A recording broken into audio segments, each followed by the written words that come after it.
नमस्कार दोस्तों, एक बार फिर आपका स्वागत है आपके अपने YouTube channel doctor Harish Kumar में।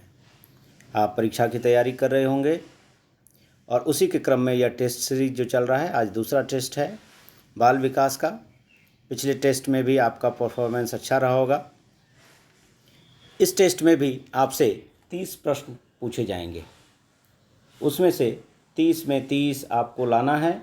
ऐसा आप लोग तैयारी कर लीजिए।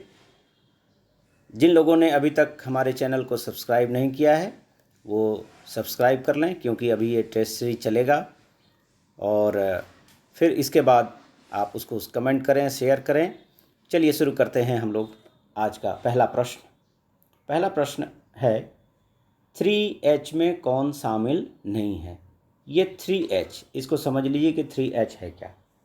3H जो है, इसका कॉन्सेप्ट दिया था पेस्टोलॉजी ने, जिसमें 3 शब्द थे।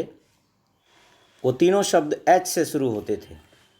यहाँ ऑप्शन 4 ऑप्शन हम लोगों के पास दिया हुआ है जो पेस्टोलॉजी ने बताया है। उसमें जो 3 शब्द थे वो कौन कौन से थे? वो थे हेड, हार्ट यानी हृदय, और हैंड यानी हाथ। तो ये 3H, सिर, हृदय और हाथ, लेकिन हैंड राइटिंग इसमें नहीं था, इसलिए ये पूछा गया है नहीं। आंसर हो जाएगा डी। दूसरा सवाल जो है वो दूसरा सवाल है शहरों के नाम की सूची। सीखना एक उदाहरण है। कोई भी बालक शहरों की नाम की सूची लिखता है, जैसे दिल्ली, मुंबई, कलकत्ता, पटना, रांची। शहरों की नाम की सूची सीखना एक उदाहरण है। किस बात का उदाहरण है? तो ये उदाहरण है शाब्दिक सीखना, यानी वो शब्द सीख रहा है अभी। आगे बढ़ते हैं। तीसरा प्रश्न, शकील नाम का एक विद्यार्थी है। शकील अपने दोस्तों में ज़्यादा से ज़्यादा समय व्यतीत करना चाहता है। यानी शकील एक ऐसा लड़का है जो दोस्तों में ज़्यादा से ज़्यादा समय व्यतीत करना चाहता है। बालकों में ऐसे लक्षण प्रायः किस अवस्था में होते हैं? ये अवस्था पूछा जा रहा है कि किस अवस्था में होता है। और दोस्तों के साथ घूमने की अवस्था जो होती है उसको हम लोग गैंग एज भी कहते हैं। टोली की अवस्था, समूह की अवस्था कहते हैं। तो ये अवस्था कौन सी होती है? ये अवस्था होती है पूर्व बाल्यावस्था। ठीक है, आगे बढ़ते हैं हम लोग। चौथा सवाल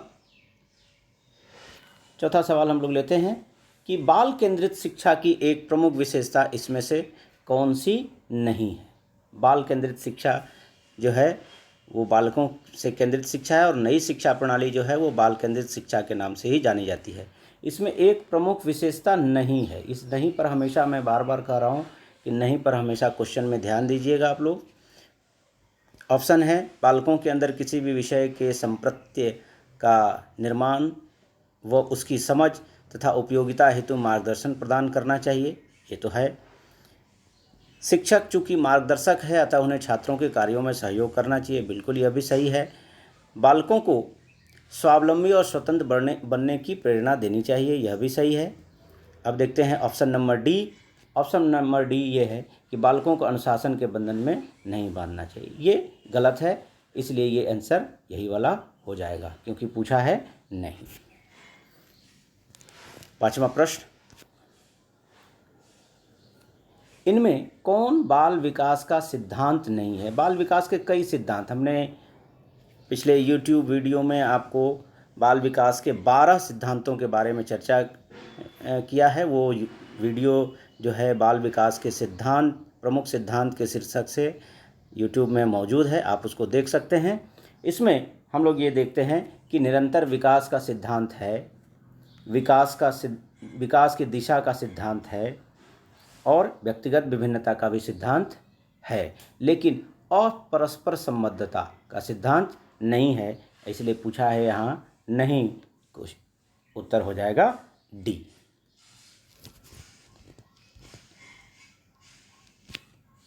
छठा सवाल, महिमा की माँ महिमा पर कभी नाराज नहीं होती। महिमा एक लड़की है जिसकी माँ उस पर कभी नाराज नहीं होती, लेकिन कुछ ऐसी परिस्थितियाँ आती हैं जब वह उस पर नाराज़गी व्यक्त करती हैं। अर्थात सही मात्रा में, सही समय पर, सही तरीके से नाराज़ होना आसान नहीं। ये इसमें अब पूछा गया है ये किस विकास से संबंधित है। इसमें से कौन सा विकास होगा? संज्ञानात्मक विकास, शारीरिक विकास, संवेगात्मक विकास, सामाजिक विकास। तो इसका उत्तर होगा संज्ञानात्मक विकास से संबंधित है, क्योंकि संज्ञान जब रहेगा तो उसको पता रहेगा कि कब नाराज होना है और कब नाराज नहीं होना है, और माँ जो है उसकी किन बातों पर नाराज होगी या उसके समझ में आ जाएगा पहले। 7वां सवाल, वह संप्रत्यय यानी वह कॉन्सेप्ट जिसमें यह या वह नियम, यह और वह का नियम है, ऐदर और रूल निहित होता है, क्या कहलाता है? ये नियम कहलाता है वियोजक प्रत्यय। ये नियम क्या कहलाता है? वियोजक प्रत्यय। याद कर लीजिएगा इसको। जहाँ यह या वह की बात हुई, ऐदर और रूल की बात होगी, तो वह होगा वियोजक प्रत्यय। आगे बढ़ते हैं हम लोग। 8वां सवाल, लेखक को अच्छे रचनाकार होने के साथ साथ साहित्य लेखन में निम्न पूर्वाग्रहों में से किससे अवश्य बचना चाहिए? पूर्वाग्रह से बचना चाहिए, चाहे लेखक हो या शिक्षक हो। तो इसमें कौन कौन से पूर्वाग्रह से बचना चाहिए? लैंगिक पूर्वाग्रह, धार्मिक पूर्वाग्रह, जातिगत पूर्वाग्रह। लैंगिक पूर्वाग्रह में लैंगिक विभिन्नता पर जोर दिया जाता है, जिसमें लड़कियों और लड़कों के बीच में भेद किया जाता है। धार्मिक पूर्वाग्रह में किसी खास धर्म के प्रति ही ये दिखाया जाता है। और जाति पूर्वाग्रह में जाति की बात की जाती है। तो ये सभी पूर्वाग्रहों से बचना चाहिए, इसलिए उत्तर हो जाएगा डी। 9वां सवाल, मानस एक बालक है, एक बालक है जिसका नाम है मानस। वो प्रारंभ से ही क्यों शब्द पर अधिक बल देता है तथा क्या शब्द का प्रयोग अधिक करता है? क्यों, क्या, ये सभी प्रश्नवाचक शब्द हैं। क्या, क्यों, कैसे, प्रश्न उसके अंदर किस गुण को प्रदर्शित करता है, यानी प्रश्न पूछना ये उसके किस गुण को प्रदर्शित करता है। लेकिन प्रश्न का ये जो अगला हिस्सा है, यहाँ पूछा जा रहा है सामान्य से विशिष्ट की ओर कौन सी तर्कना होती है। क्यों, क्या, कैसे, इससे तर्क करता है, लेकिन ये तर्क जो है वो सामान्य से विशिष्ट की ओर है। तो सामान्य से विशिष्ट की ओर जो तर्कना शैली होती है वो तर्कना शैली कौन सी होती है? पारंपरिक, आगमनात्मक, निगमनात्मक या वैज्ञानिक। तो हम लोग देखते हैं कि जहाँ सामान्य से विशिष्ट की बात होगी वो होगा निगमनात्मक तर्कना शैली, इसलिए आंसर हो जाएगा सी। 10 नंबर का सवाल, बुद्धि के बारे में कौन सा कथन सही है? कौन सा कथन बुद्धि के बारे में सही है? बुद्धि बहुआयामी है, यह कथन बिल्कुल गलत है। नहीं, यह कथन बिल्कुल गलत नहीं है, क्योंकि बुद्धि बहुआयामी होती है, क्योंकि बुद्धि का अर्थ बस बुद्धि है, ये गलत है।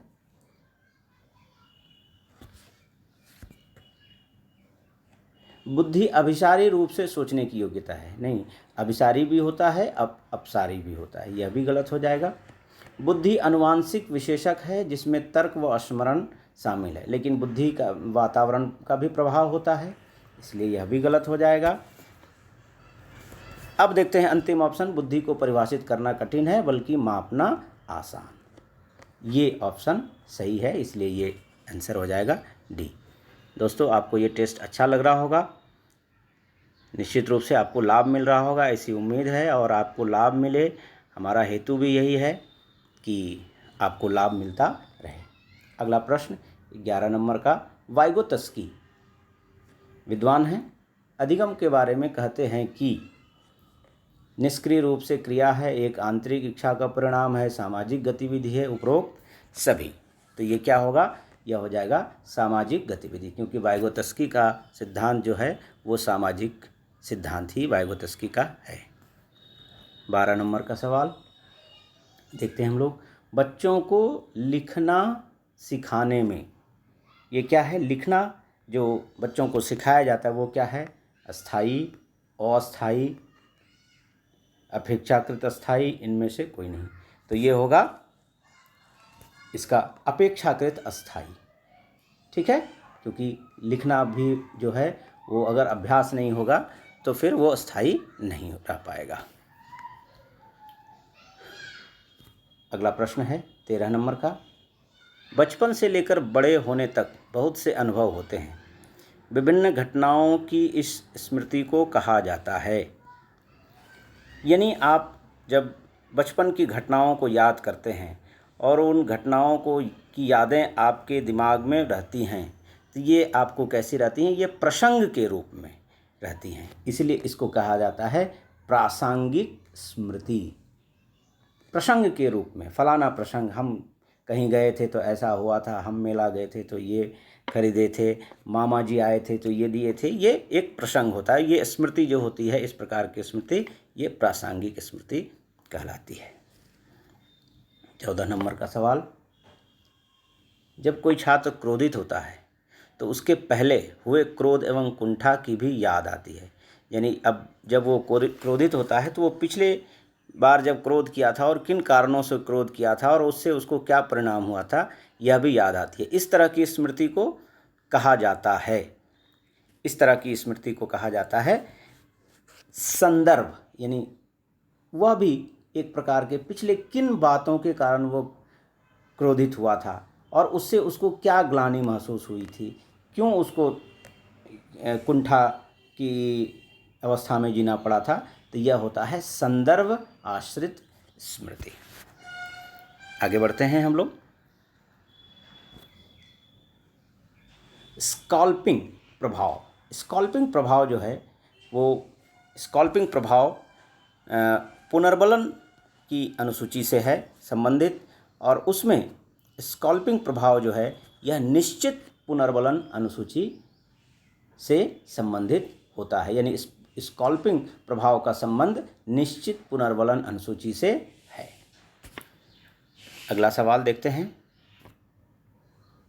16 नंबर का। सीखने का संज्ञानात्मक सिद्धांत। सीखने का संज्ञानात्मक सिद्धांत दिया, 3 वैज्ञानिकों का नाम दिया है, कोहलर, टॉलमैन, कोफका, कोई नहीं। तो इसमें ये होगा, ये सीखने का संज्ञानात्मक सिद्धांत दिया है टॉलमैन ने।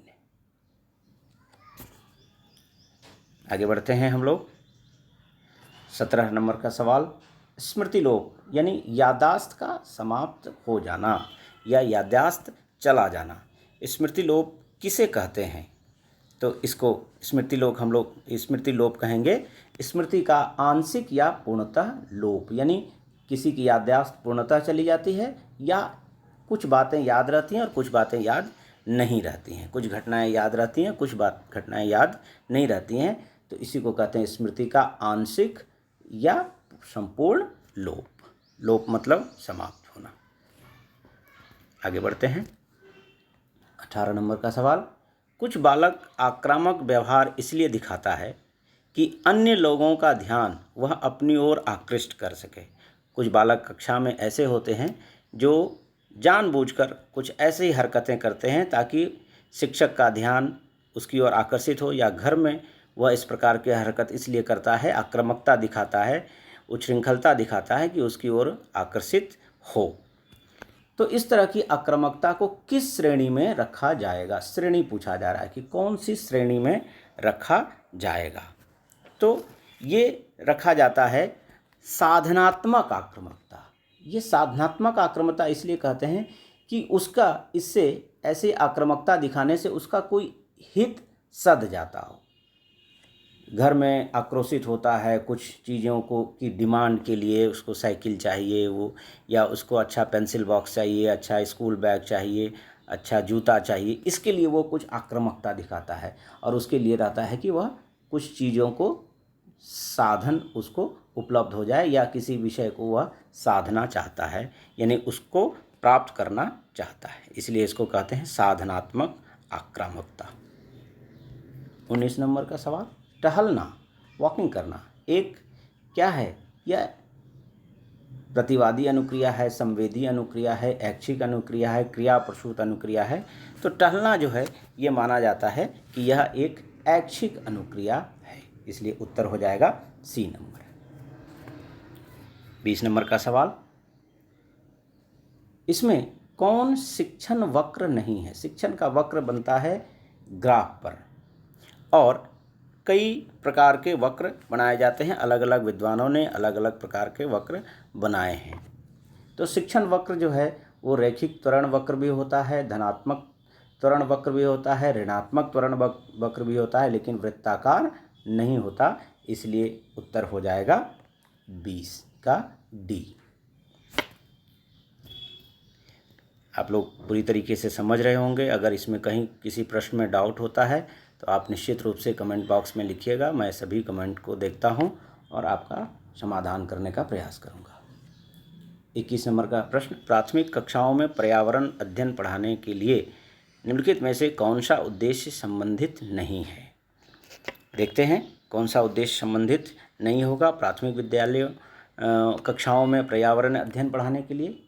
अवलोकन, मापन, भविष्य कथन और वर्गीकरण जैसे कौशलों का विकास करना, ये संबंधित है, ये होता है।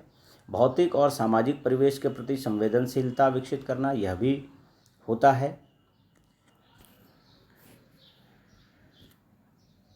अब देखते हैं सी और डी में, सभी विषय के शैक्षिक को रटकर अभ्यास करना, ये एक डाउटफुल चीज़ें हैं। अगला देख लेते हैं हम लोग, पर्यावरण को खोजने के अवसर प्रदान करना, यह भी सही है, ये नहीं होगा। तो आंसर हो जाएगा सी। ठीक है, 21 का सी। 22 नंबर का प्रश्न, कक्षा 3 की एक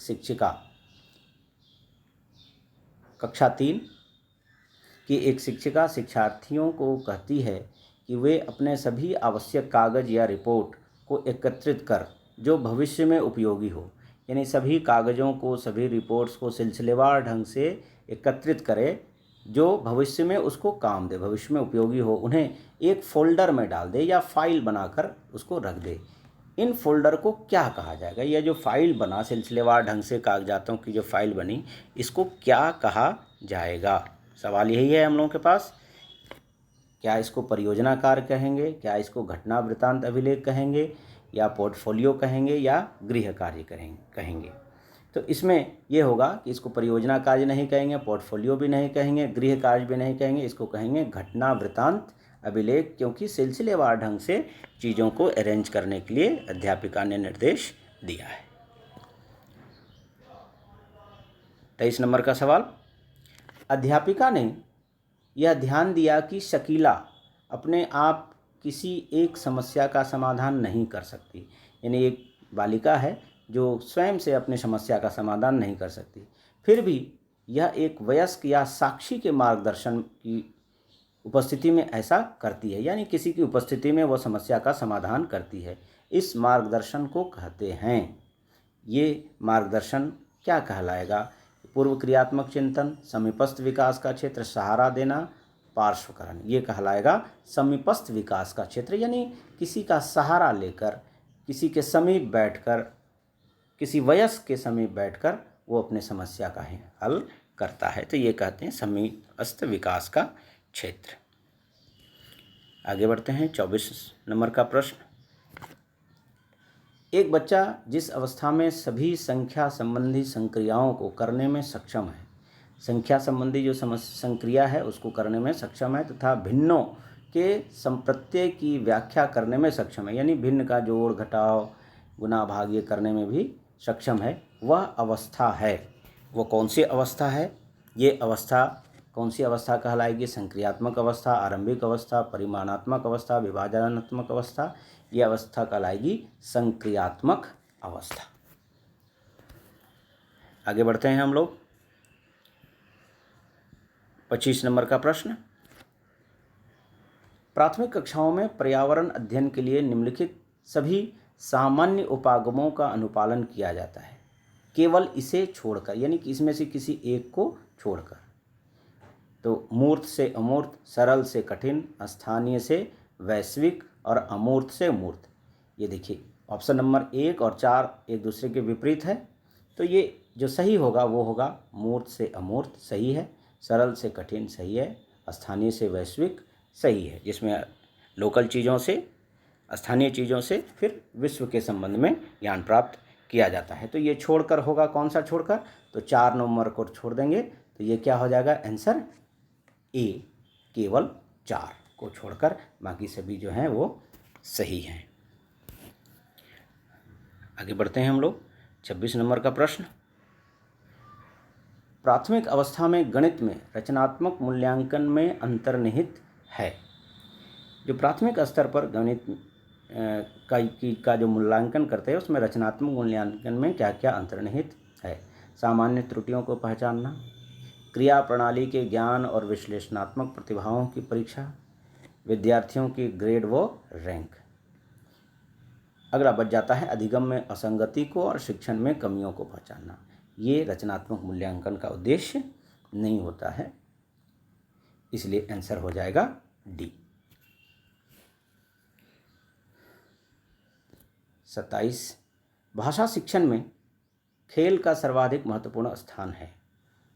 कई भाषाएं जो हैं हम लोग खेल खेल में बच्चों को सिखाते हैं, तो भाषा शिक्षण में खेल का सर्वाधिक महत्वपूर्ण स्थान है, क्योंकि खेल भाषा को विस्तार देते हैं, खेल में आनंद आता है, खेल में शारीरिक विकास होता है। भाषा शिक्षक को कम मेहनत करनी पड़ती है, तो इसका आंसर हो जाएगा खेल भाषा को विस्तार देता है, क्योंकि खेल के माध्यम से हम भाषा की शिक्षा देते हैं। 28 नंबर का प्रश्न, एक प्राथमिक शिक्षक के रूप में आप, एक सिचुएशन वाला प्रश्न है और वर्तमान समय में जो सी-टेट या अन्य टेट की जो प्रकृति है प्रश्नों की, वो आपको सिचुएशन में लाकर खड़ा कर देता है। और सिचुएशन ऐसा है कि आप एक शिक्षक के रूप में अपने आप को देखते हैं और फिर आप एक सिचुएशन को कैसे हल करते हैं। तो एक सिचुएशन यह भी है, एक प्राथमिक शिक्षक के रूप में आप सतत और व्यापक आकलन करते समय किसे सर्वोपरि मानते हैं। तो किसे सर्वोपरि माना जाएगा, ये हम लोग देखते हैं। लिखित प्रश्न, प्रश्न पत्र, पाठ से देखकर सुलेख लिखना, बच्चों द्वारा विभिन्न संदर्भों में भाषा प्रयोग की क्षमता, कठिन शब्दों का श्रुति लेखन, ये सभी प्रकार से हम लोग आकलन करते हैं। लेकिन ये पूछा जा रहा है कि प्राथमिक शिक्षक के रूप में, यानी आप निम्न कक्षा के विद्यार्थियों को पढ़ाने वाले शिक्षक हैं, आपके विद्यार्थी जो हैं वो छोटी उम्र के हैं, निम्न कक्षाओं के हैं, उसमें क्या होगा, सर्वोपरि कौन सा होगा, वो होगा बच्चों द्वारा विभिन्न संदर्भों में भाषा प्रयोग की क्षमता। ठीक है, आगे बढ़ते हैं हम लोग। 29 नंबर का प्रश्न, निम्न में से कौन सा चिंतन सृजनात्मकता से संबंधित है। यानी कौन सा ऐसा चिंतन है जिसमें सृजनशीलता पाई जाती है। तो ये होगा अहंगवादी चिंतन नहीं होगा, अभिसारी चिंतन भी नहीं होगा और डी नंबर भी नहीं होगा, ये होगा अपसारी चिंतन। अपसारी चिंतन जो है वो बेहतर चिंतन माना जाता है जिसमें सृजनात्मकता परिलक्षित होती है। 30 नंबर का सवाल, कोहलबर्ग के सिद्धांत के पूर्व परंपरागत स्तर के अनुसार कोई नैतिक निर्णय लेते समय एक व्यक्ति निम्नलिखित में से किस तरफ प्रवृत्त होगा। यानी एक व्यक्ति नैतिक निर्णय लेते समय, नैतिक निर्णय कोहलबर्ग का नैतिक निर्णय का सिद्धांत है, तो वो किस तरफ प्रवृत्त होगा। ये होगा पारिवारिक अपेक्षाएं, अंतर्निहित संभावित दंड, व्यक्तिगत आवश्यकताएं तथा इच्छाएं, व्यक्तिगत मूल्य। तो ये हो जाएगा अंतर्निहित संभावित दंड। कोई भी नैतिक निर्णय लेते समय एक व्यक्ति अंतर्निहित संभावित दंड की तरफ प्रवृत्त होता है। तो ये टेस्ट हो गया। उम्मीद है ये टेस्ट आपको अच्छा लगा होगा। आप इसको और विद्यार्थियों के लिए शेयर करिए। हमारे चैनल को सब्सक्राइब नहीं किए हैं तो सब्सक्राइब करिए और अपने कमेंट्स भेजिए, लाइक करिए। फिर मिलते हैं अगले टेस्ट में। Thank you.